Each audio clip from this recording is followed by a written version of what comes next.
Yo guys, what is up and welcome back for yet another episode of the Off Grid podcast. Guys, I've got great news to share with you. Just a quick one before we get on with this week's episode.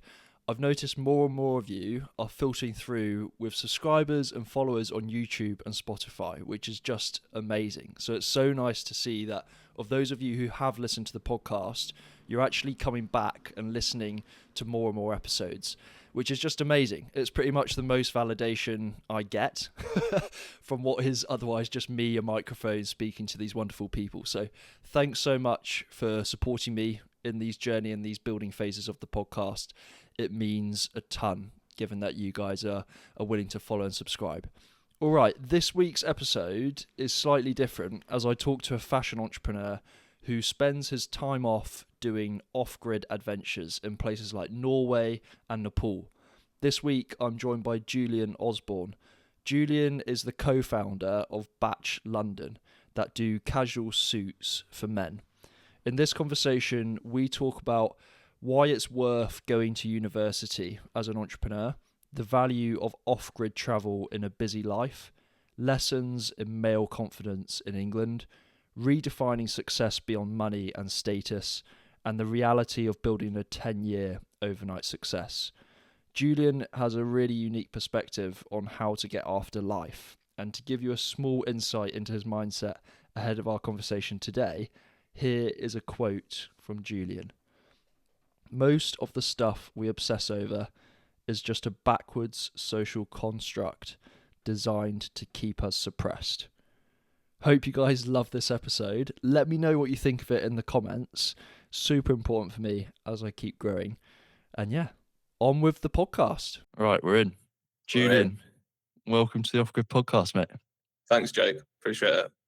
One thing that really interested me in doing the research for this is you're quite open about what your ideas of success are in life. And you've played rugby, you went to uni, you've worked in the corporate world. Now you're an entrepreneur. How has the meaning of success changed for you throughout the years? My definition of success. So I've always so just to backtrack, I've never done anything corporate. I've been very like startup. So yeah, went to uni, tried to get like the classic corporate role, which was essentially, like a one of these like uni graduate schemes in London for a Just Eat or a O2 or something like that, which I like came close to getting a couple, but they didn't come to fruition. So got a job working in the Northeast for an underwear brand called Oddballs, did 6 years there, worked really hard. It was part of my life, as startups often are. And then Batch came about, which is still very much a startup as well. So I've kind of now got the best part of 10 years of startup-y type experience.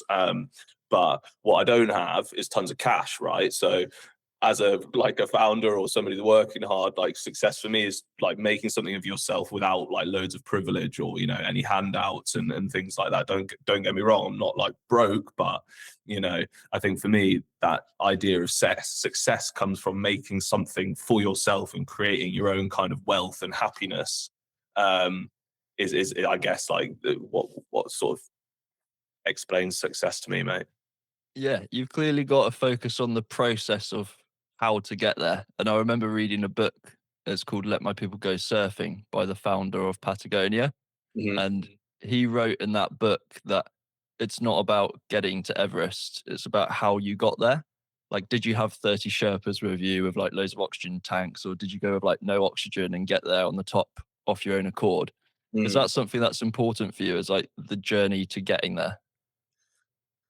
Yes, it's quite hard at times to like enjoy the journey, which I think from a perspective standpoint, you need to zoom out and constantly like reflect on how far you've come. And we do that a lot with Batch and the business, obviously. I think you've got to enjoy the process. You've got to enjoy the journey because I know in 30 years' time, right now will be when I say is like these were the good times. When you look back on your life, like this, even though I don't feel like it, you'll look back and be like, now we were doing all this mad stuff in Covent Garden. We set up a suit brand. We had loads of celebrities wearing it. How, like like those will be the good times. So I think if you can zoom out and realize that you are in the good times, then you've got a lot to be happy about.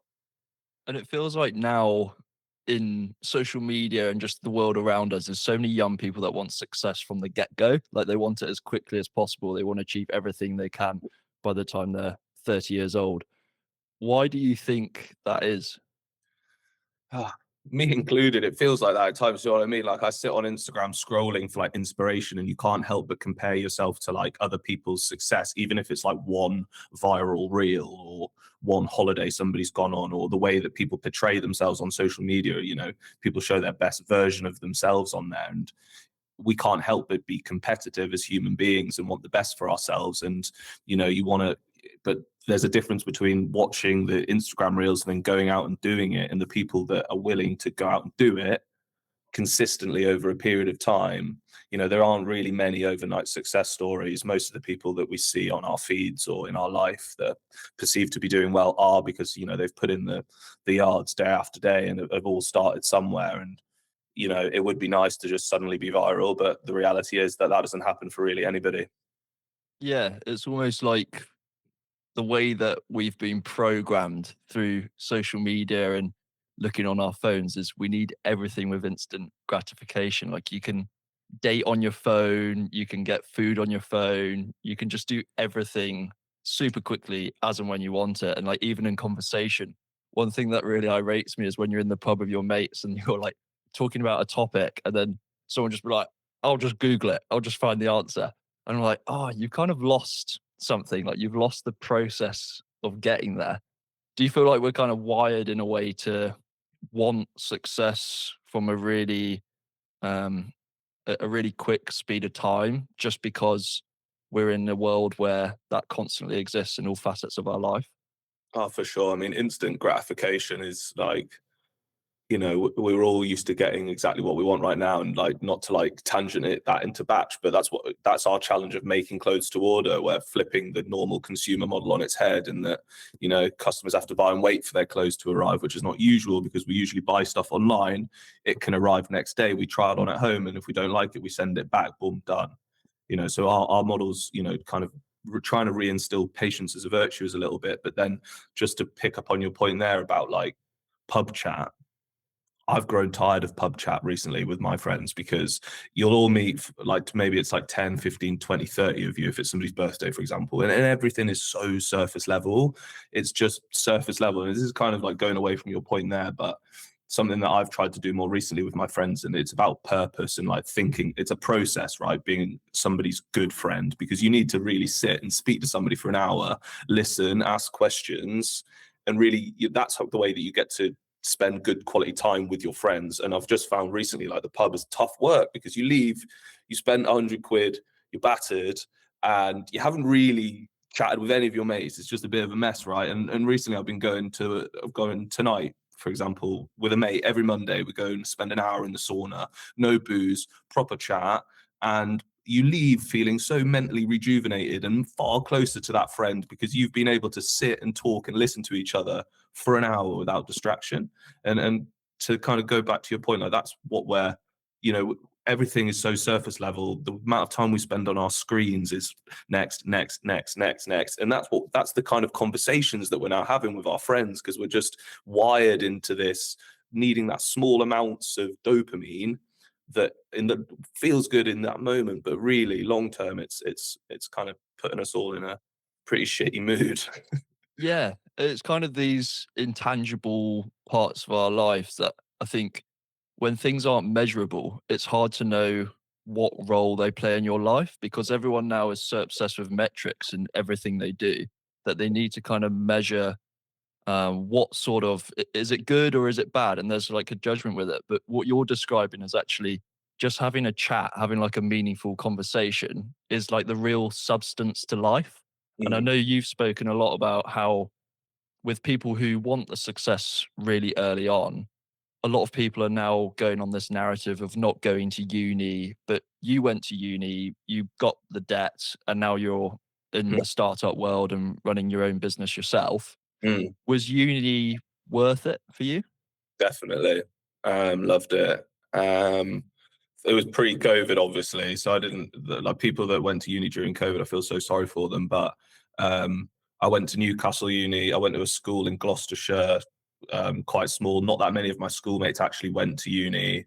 And then I met just the most lovely group of people in Newcastle, all from different sort of walks of life, that laid a really strong foundation, personally and professionally, to grow into a job in London. Obviously, the social was incredible. 4 years of like partying and having fun and getting to know people. And yeah, I lived in Berlin for a year. So that was a magic experience as well. It's a life experience, right? You're meeting people, and the depending on what you study, it's by. Do you know what I mean? In terms of like how useful it is. It's not like my business degree has been set me up to run a clothing brand. Yeah. Not even in the slightest, to be honest. But it did create a friendship group and a foundation personally in order to be able to do something like this. Because with having a a wide circle of people around you is very important.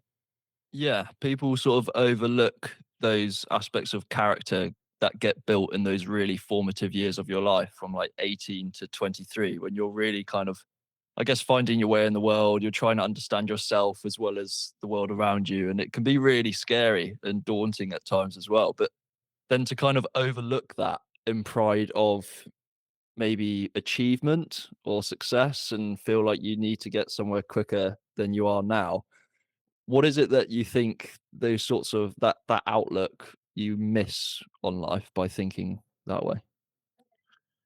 I think it's really important to appreciate the small things in life. Like I'm a sucker for the birds in the morning.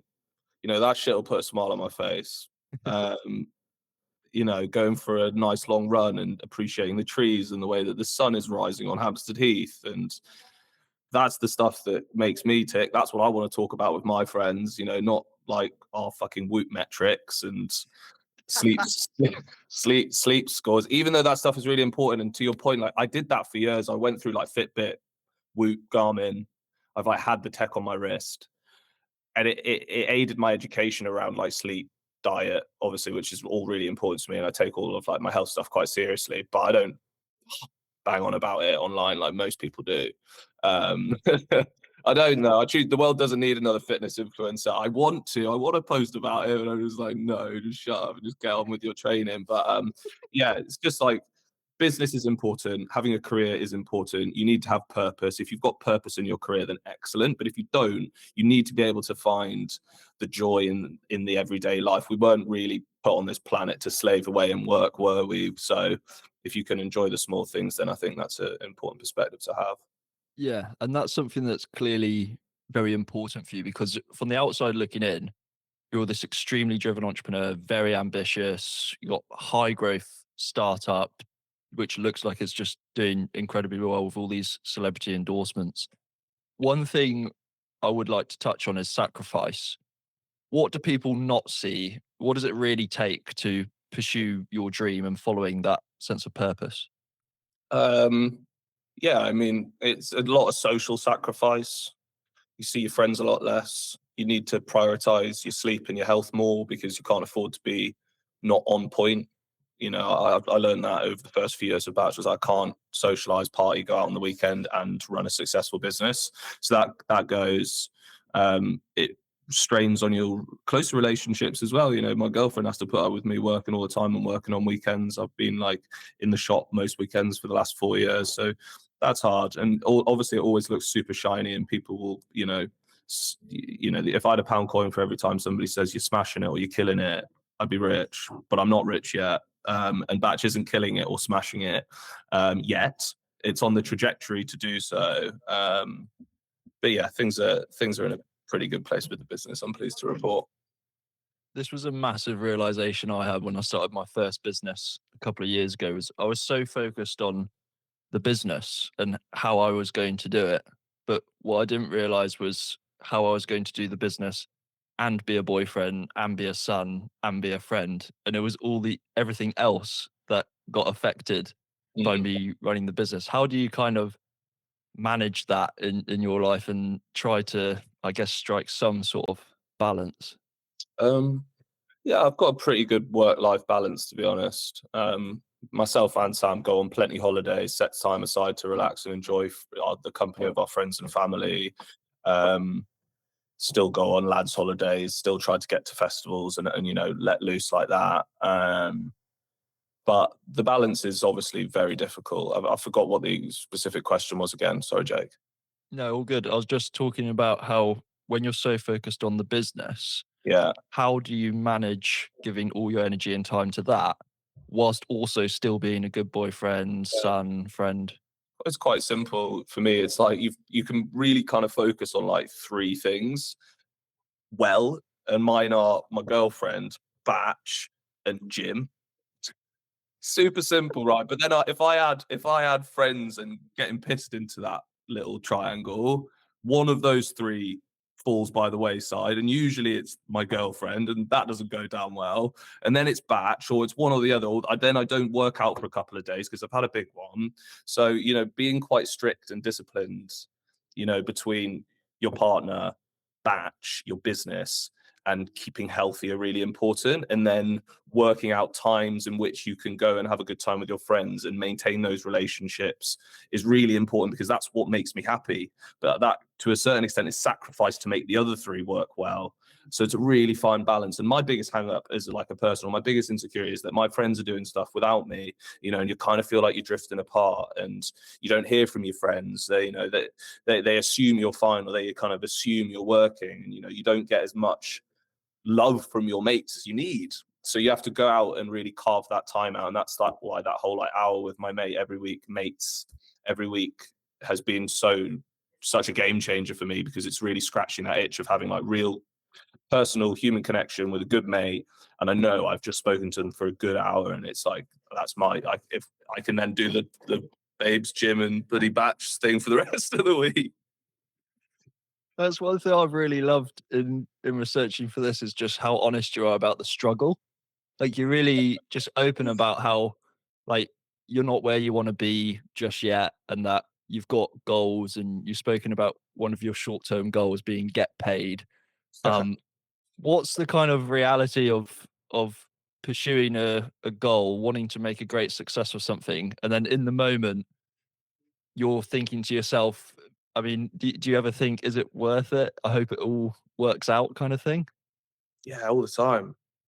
I'm not like pessimistic about Batch per se, but like, until the business isn't profitable yet. It's like doubling year on year revenue wise. Obviously, we've got this beautiful store in Covent Garden, so it's getting there.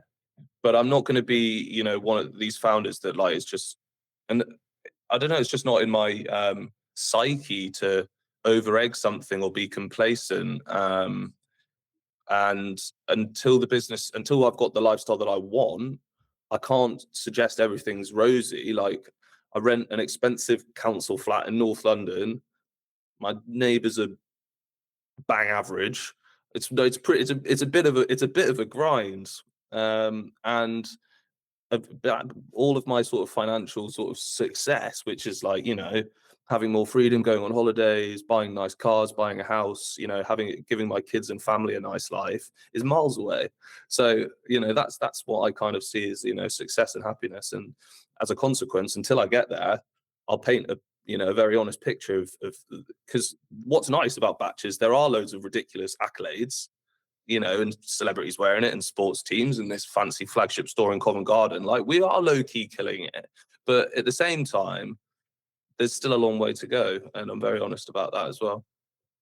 Yeah, it's interesting saying all of your financial success is tied up in Batch, because I wonder if, is the fear of failure a driver for you? Yeah, it is. It is, especially now we've got it to this stage. It's like, fuck, if it didn't work now, God. But at the same time, and on the other side of that coin, it's like, look how far we've taken it, and look what I've set myself up for next. The amount of people that I've met and how much I've learned, like, could always be, twisted into something bigger and better. This is my first baby, my first business. So, I'm delighted that it's got to this stage. And I joke, I don't mean this when I say it, but if it ended tomorrow, I'd be pretty happy. That would be what I would take away. So the fear of failure definitely drives me. I want it to work, obviously, because I've got it to this stage, and that way would be a disaster if, the business folded. But at the same time, look what we've done. And there's a beauty in that. And as I said, like batch is not the be all and end all. You need to be able to like zoom out and, you know, see the bigger picture in your life. And that's your friends, your fitness, your health, traveling, food, the birds in the morning. Do you know what I mean? Something I've really struggled with, and I'm wondering if you can help me out, is having that balance between being really hungry and ambitious and wanting to get after things with balance of patience, consistency, knowing that it's going to take a long time to get there. And sometimes in my mind, it feels like I can't have both. I'm like Mm, so hungry that I need to have it now. And then it's, yeah, I kind of struggle with that mm. seesaw. Um, how So do do I. you deal with that? Yeah, so do I. Suppose you just got to take each day as it comes, keep working hard, if you've got purpose, and you know building batch is so much purpose, and it's, you know, it's mine, and it, you know, it feels like, you know, it's moving forward. And it took me a fair while to realize that, you know, we're basically building a 10-year overnight success in a funny sense, in that, you know, all of a sudden people will hear about us, but it's because we've been putting in the hard yards for 10 years. And it's fun. The day to day is fun. We keep it interesting. We've got loads of amazing fun stuff in the pipeline. Going to America for a week. Got a new big sports partnership to announce. Got some big sports people wearing batch soon. So, you know, these things keep you ticking along and happy. You've got to be happy short term, in order to make the long term work. And yeah, ultimately be quite patient, because it is for the most part, it's a tough ride building a consumer brand, and especially a fashion brand at a price point like ours with a very unique model. It's not going to just fly. It's going to be, you know, years of hard work, which we're 4 years into now. So in theory, still very infantile in terms of building a fashion brand. But if you can enjoy the day to day and keep doing cool shit and satisfy, you know, your personal, you know, ego and things like that, it's important that you feel like, you know, you're doing something that's making you happy, which it does. Then it makes the long run a lot easier. Most of the stuff we obsess over is just a backwards social construct designed to keep us suppressed. Did I say that? Sounds like Yeah. What did you mean by that? most of the stuff is a social construct designed to keep us depressed. Yeah, I think Suppressed. suppressed. I think that kind of refers to social media and the media on the whole, and what is painted or portrayed to be important, which is often, you know, materialistic things, wealth, having this. For example, you know, the culture in London is you graft, and you buy a house. Is that the right way of doing life? For a lot of people, that is quite suppressive. And there are lots of other ways to live your life. Ironically, that's the process that I'm going through right now, because you kind of have to. But yeah, look, they're just there's a bigger picture to life. People miss it, and that's largely because of the way that we live on our phones, and we see a certain way of living. We have certain standards of people, certain expectations to meet. Um, and that is a very suppressing way to live your life. Why is it that you feel like you have to live life in that way? In terms of like the culture in which we live in the UK now, which what defines success in terms of like, you know, a happy family, marriage, mortgage, etc.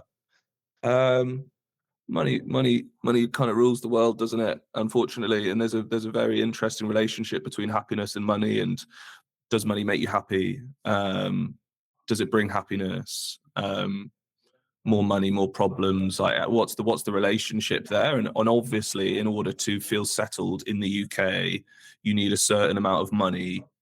Um, but it's just important for that not to control like your perspective and your psyche, because I think that can be quite depressing. Yeah, and it's all around us. Like you can't avoid it, you know, particularly in our culture. I remember I went backpacking in Asia for a year and then came back to the UK, and I almost had culture shock in my own country. And I was like really noticing how everyone was obsessed with the signal of achievement of buying a house, and it was just ingrained in everyone's psyche. And it's Mm, just almost not questioned because it's that mm, prominent, and you can't really do it otherwise. In mm. your own mind, is there any friction at all? Because you've spoken about how, money is this thing that kind of you maybe have a sort of dislike to how it controls the world, but yet you're running this startup and you really want money as a result. Yeah, it's obviously there's a massive irony to it, and I'm kind of contradicting myself to a large extent. I'm aware of that. Um, Business, entrepreneurship, success makes me tick. So does like social, you know, gratification, and people respecting and admiring you. All of those are important traits, and for me, and things to have in my life. But so too is balance, and family and friends, and relationships, and the great outdoors, and trying to juggle both is where what makes me very happy. Ultimately, I want to make money in order to be able to go on incredible holidays, walk for a month on end and not think about my phone. And, unfortunately, you need to have a degree of success in order to be able to explore the world and do lovely things. And if you can build a business and a life that is rewarding, and what's beautiful about Batch is guys wear our clothes when they need to look and feel their best, like, and that there's so much beauty and purpose in that. And that makes me very happy that I'm doing something that's adding some genuine good to the world. It's a tangible product. Guys are wearing Batch for their weddings. Like, what a lovely business to have created, that's quite planet first, and that we make everything to order, so it is sustainable. It's a very sustainable way of manufacturing clothes. Like, our why and Batch as a business is pretty sound. So yeah, as a consequence, the rest just kind of falls into place quite nicely.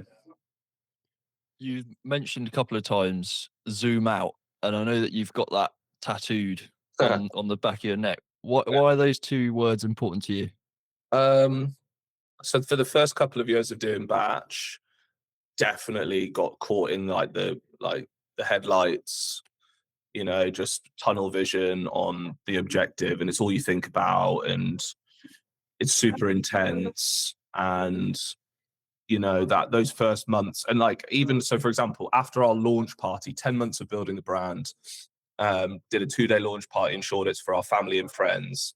It was super intense, and like, I like kind of had a lot to drink on both nights. And then I woke up on like the Sunday morning and I cried, and I was like just knackered, overwhelmed. It was like the first time like my parents and my girlfriend's parents had met whilst like we were launching this new brand, and super intense, and I was super burnt out. And then I had the reality that, oh shit, we now have to run this business. We've what we've built is now a reality, and we have to make it work.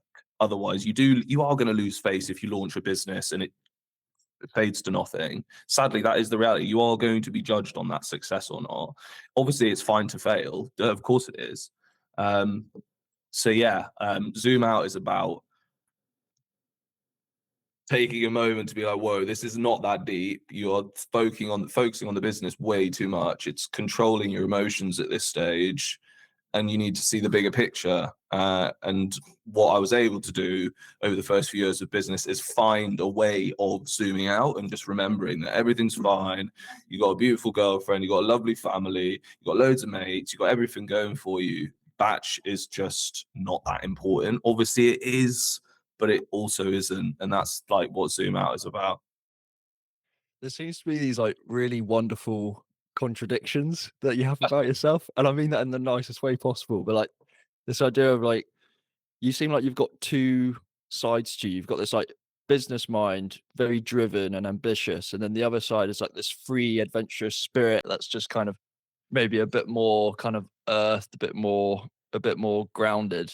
Does it Mhm. sometimes feel like you're balancing those two characters on your shoulders? Yeah, but they work together quite nicely, which is nice. They complement each other well, I think. Um, Very liberal, don't take things too seriously. Very like to think I'm quite emotionally intelligent and put people first, and I'm quite self-aware of the way that I go on. So I think like my personal characteristics work quite well in business. relationship building. You know, the conversation that you and I are having now is very natural and honest and open. It's enabled me to be able to raise millions of pounds for Batch.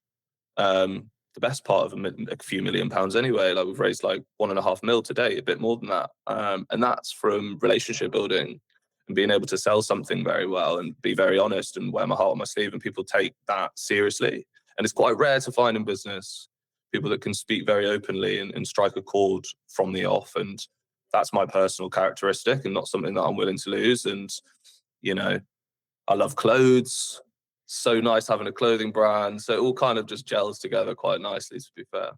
Yeah, you've clearly got that charisma that is helping you build Batch, because I know that you've got, well, first of all, a load of celebrity endorsements like Ant and Dec, Simon Pegg. You've even had some of them invest with Maritoji, and a lot of the time you speak about messaging these celebrities on WhatsApp. So it was really clear that you're a relationship builder and that you're good at developing those connections with people.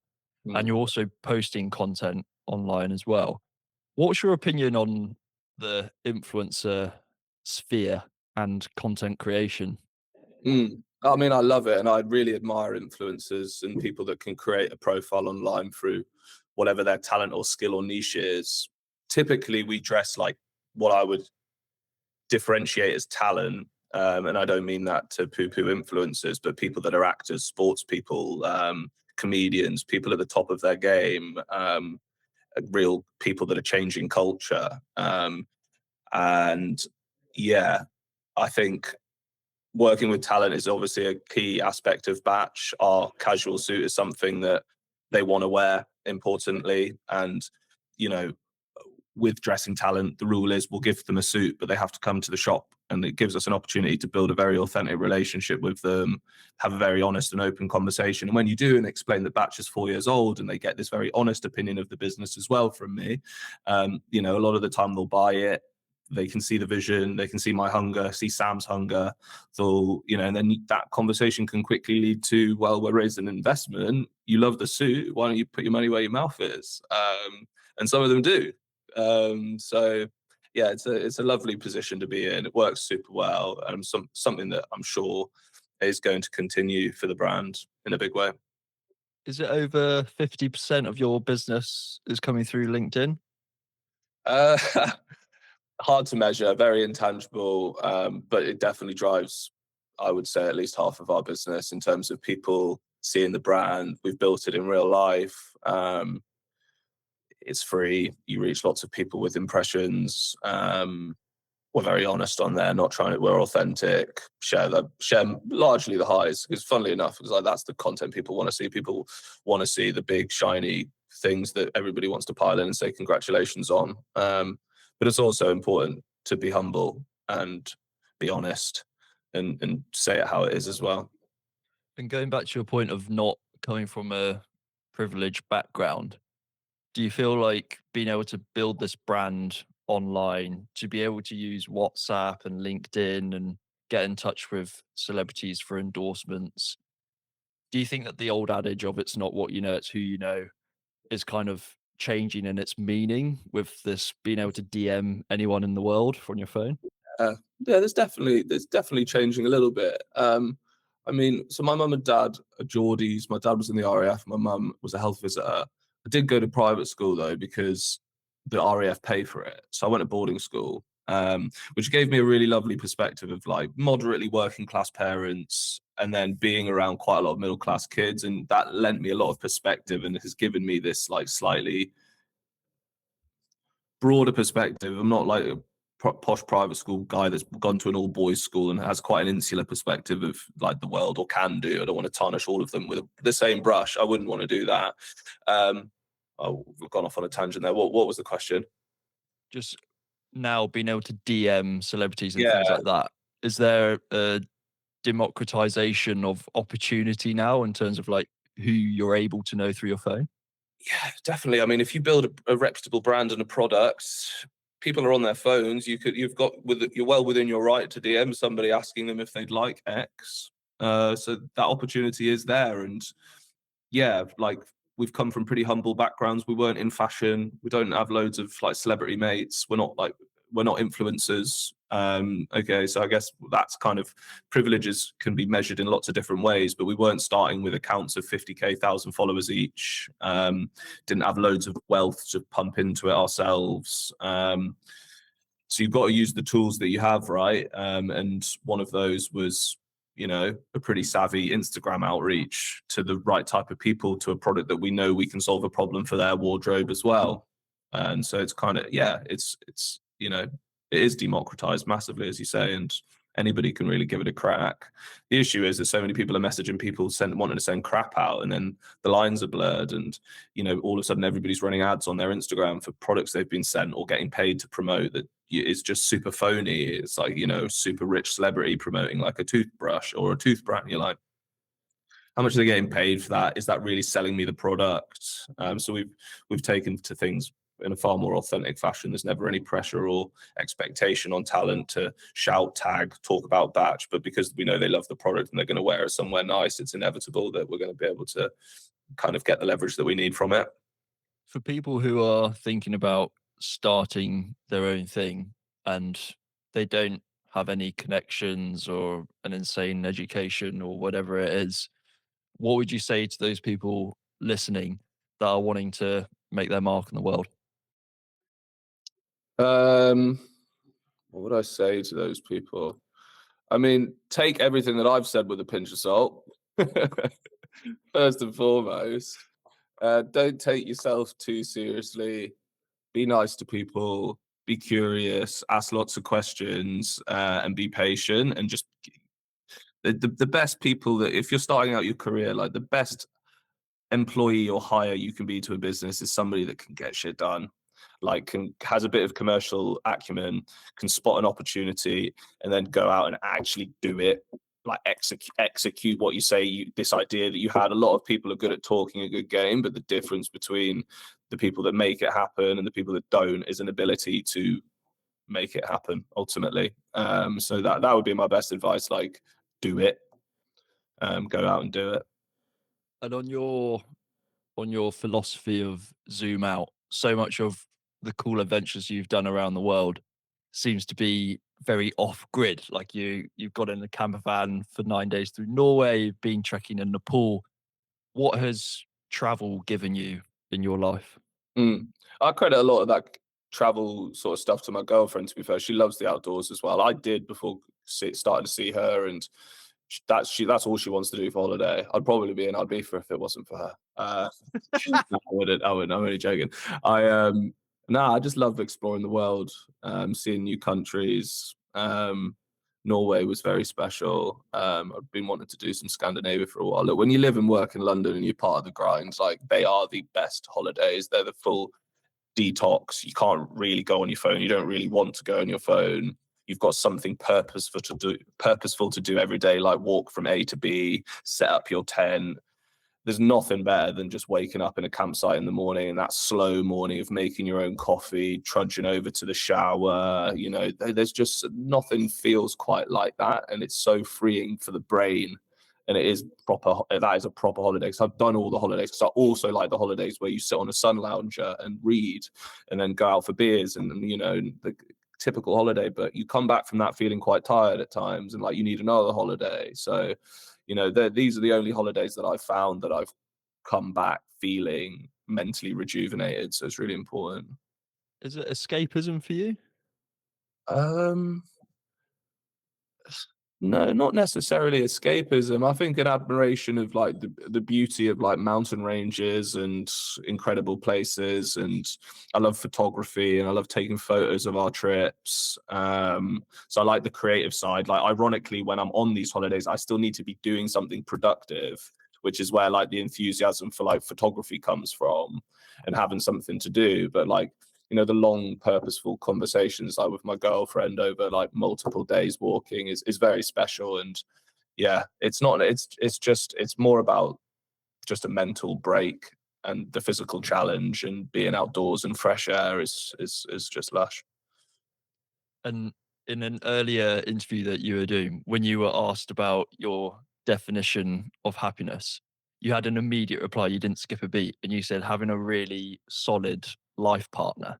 Mm. And I've been with my girlfriend over 10 years now, and I know how much it's everything. Like it really kind of shapes like who I am, and gives me that confidence in being myself around Mm, people, because I know that I've always got her. mm, You've been with Helen over 7 years now. mm. What's the role that she plays in your life? It's a very sweet question. It's just like consistency, somebody to go home to and talk the day through, and rest. It's, it's very restful. In London, you can, if you're single, you're dating, you're out, you're trying to, meet people, and that adds a lot of turbulence, and drinking and boozing and money. And it can be quite lonely and hard work for a lot of my single friends. And I think just having that, person in your life that you can depend on, and you can go home and watch the TV with, or that has cooked you dinner, or you've cooked them dinner, or you go on holiday with, having a best friend. It doesn't even need to necessarily be your girlfriend, but somebody you can really depend on, and have in your life, especially when you're working and living in London and trying to like make it work. And it is really important. So yeah, I credit a lot of my happiness and success to Helen, to be fair. So much of what you do, it feels like you sort of work in the male self-esteem industry. You're basically there to make men feel good, right? To put on a suit and feel confident. From all the men who walk into your store and the guys that you've met, what have you learned about male confidence? Mm.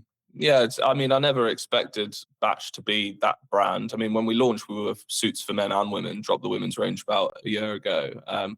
But it's a fascinating topic at the moment, masculinity and positive masculinity, and the manosphere, and how polarized everybody's opinion on men and is. And lots of it is justified, but what we get to see is guys kind of feeling vulnerable, where they're not used to trying clothes on in clothes stores, and they come in and try Batch, and they clearly feel so great. And you know our shopping experience is very different because it's very private. I'm sat downstairs right now in like our private fitting space, and you don't get that type of attention when you go out clothes shopping as a guy. You go into a shop, you have to pick some stuff, you go to the changing rooms, you try it on in a tiny room, and then you awkwardly have to give it back to a guy because you can't afford any of it. You're just trying it on, or you don't look good in it, or admit that like we get to know guys on a far more personable level, and that's quite special. And we call it retail therapy. I mean, retail therapy is a name, but it's a name for people going and splurging loads of money because they feel shit, right? And you just go and buy loads of stuff to make yourself feel better. The Batch is very different. It's very intentional. It's very purposeful, and guys are joining this Batch members club and feeling part of this community, and feel very optimistic after leaving Batch because they haven't just bought some nice clothes. They've had a proper conversation with somebody that's made them feel good, and that's a really lovely thing. And 99% of the guys that come through Batch are lovely people, and you get a really healthy, lovely opinion of men in general. And it's nice to be naturally positive about masculinity. I don't want to parade it, and I think it's one of those topics, quite like sustainability, that can become quite boring quite quickly. Like, we get it, guys. Like, to be honest, like, part of me is like, if you do it too much, it actually becomes like, woe is us. Oh, we guys are having such a tough time, aren't we? It's like, no, we don't need to feel sorry for ourselves. We need to recognize that we can be vulnerable, but we also have a part to play in society, and it's very important. And we need to live up to that reputation and expectation as men as well. Yeah, definitely. It's sometimes polarizing. I think it's more about trying to find that middle ground, perhaps. For sure, it needs to be super authentic, and I think it breeds naturally through our business. Sam is similar as well, but it's a fine line to tread, because if you play it too much, it's just like, well, it's almost like mental health greenwashing, and we don't want or need to do that either. One of the things I noticed before doing this conversation was looking at from the outside in at who you are. It really seems like you've got confidence in abundance. Like, first of all, you're a really charismatic character, but just like first business in a really competitive market, signed a 10-year lease on a flagship store in Covent Garden, and took family loans to start it all up. It feels like you really back yourself from the get-go. If you had to put it down to one thing as to your mindset or your life, what would you put it down to that really backs yourself so much? Um, I'd have to give a lot of credit to Sam, to be fair, my business partner. He's definitely less risk adverse than I am.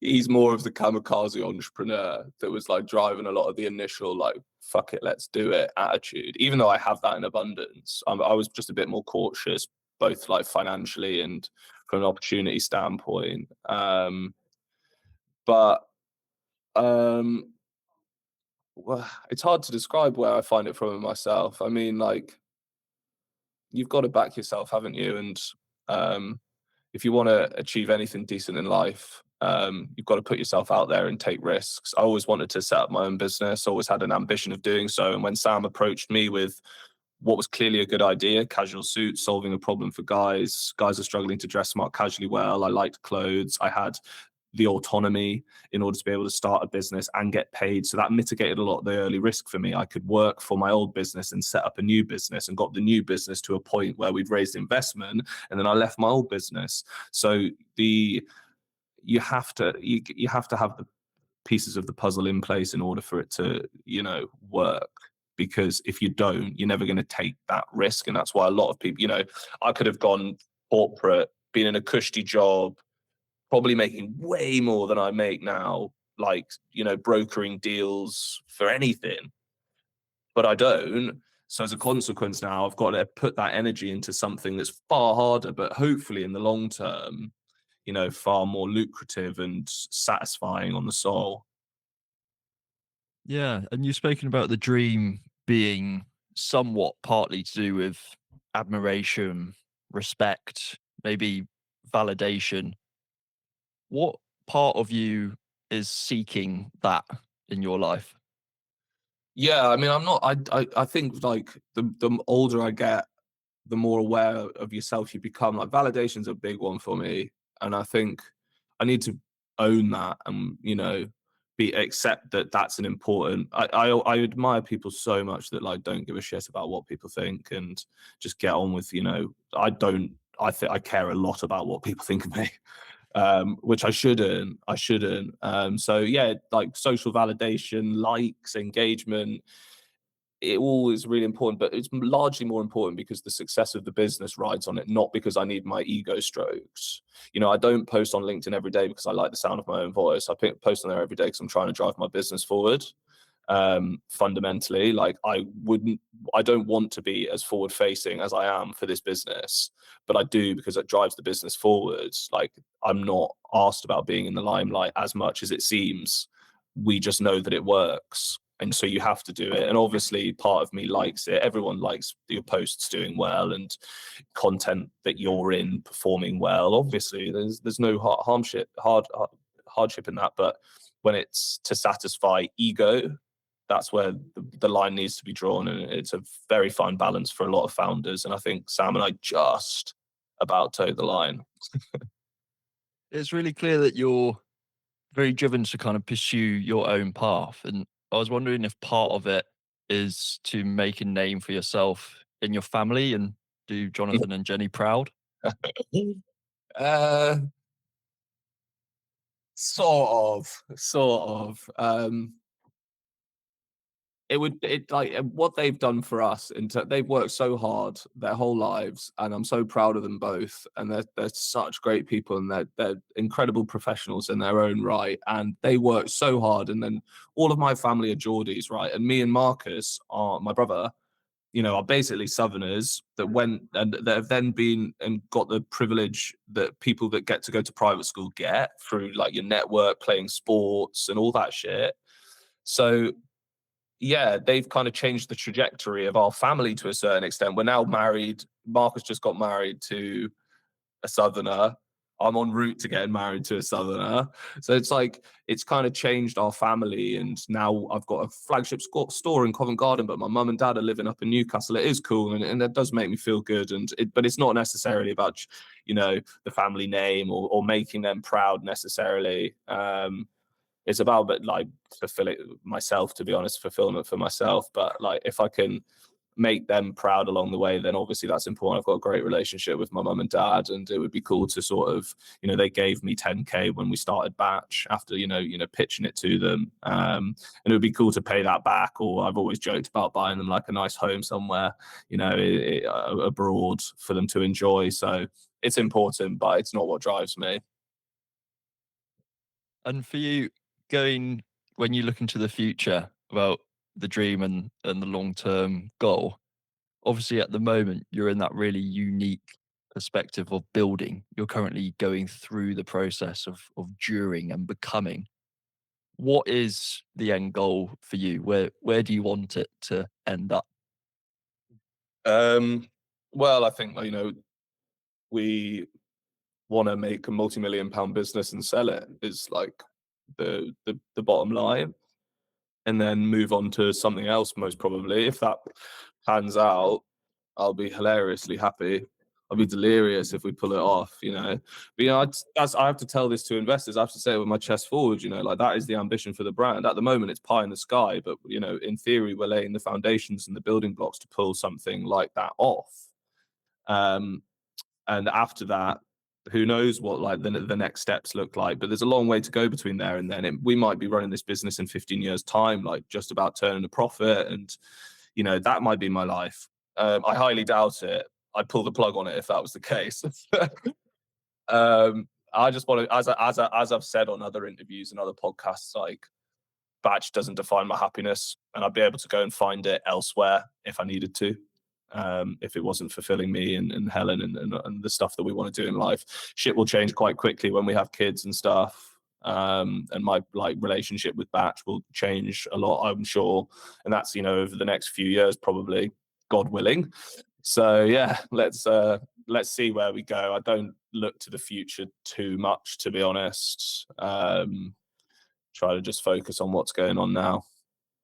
Julian, thanks so much for coming on, mate. It's been really good to understand your philosophy, which I feel like can just be summarized by zoom out. Like you've got this amazing, what I would describe as like somewhat detachment from the things that your identity could easily become attached to, and kind of let your ego rock and roll with the sort of highs and lows of business. But you just seem very leveled. And yeah, thanks a lot for sharing that. I appreciate that. And like on a final note, I don't know how useful me chiming on about that perspective is for people. And I don't expect it to be either. So it'll be interesting to see how this conversation goes down with people, and if it does strike a chord, and if people are able to take away something from it. I hope that they are. And I hope that they found like, the way that we've sort of built Batch and built my personal brand, etc., interesting. And I hope it's useful to somebody. I really do, because if it's not, then I need to stop doing these bloody podcasts. Mate, thanks a lot. All right. Cheers, Julian.